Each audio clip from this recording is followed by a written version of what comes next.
I think a lot of the issues that Gen Z is facing have kind of reached a boiling point, and we've understood like the fact that like enough is enough.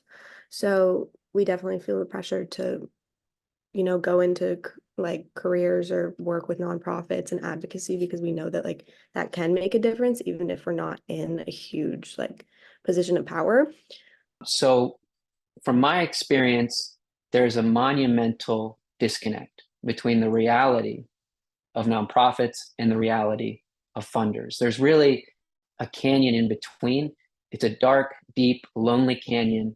I think the whole purpose of a nonprofit, right, is to make yourself obsolete, right? So you're supposed to be solving and addressing the problem of the community so that for the work that you're doing is no longer needed. But I think in reality, what we're seeing is that people are so concerned with chasing, grants and chasing the dollar and chasing the buck that they sacrifice the needs of their community in order to, maintain this legacy. Like, why do you need a nonprofit to exist for 80 years or like for 50 years? Like, if you're existing that long, you're not, addressing the problem that you set out to solve in the first place. And I think that's the biggest problem that I'm seeing is that like we have all these groups trying to chase and compete for funding.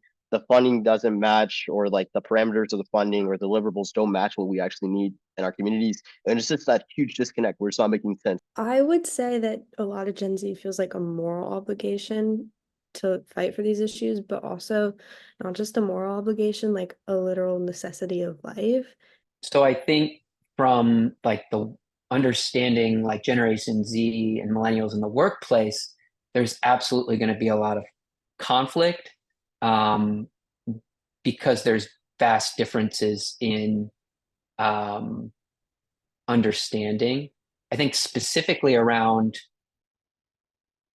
workplace, the workplace culture itself. I think older generations have been told and conditioned to put your head down and work, and that's it. Or they've been told to and conditioned to sever their life. Work is work, home is home, and don't mix the two.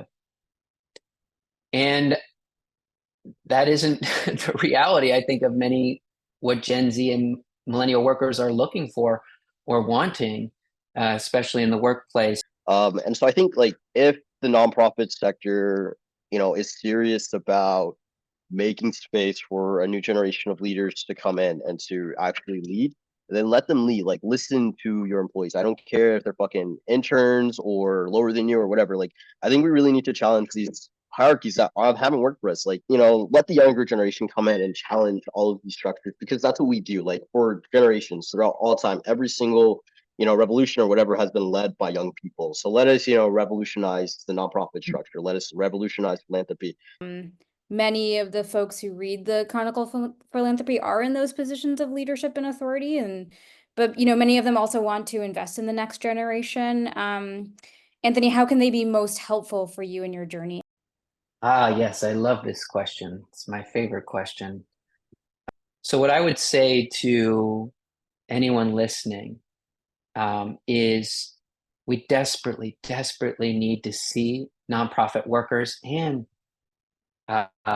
workers in philanthropy as whole people. Like adults have a place in solving this issue.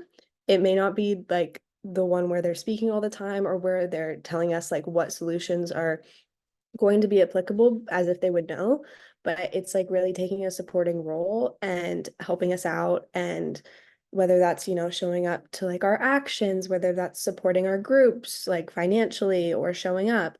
There's so much that like people in leadership positions can do to make a difference.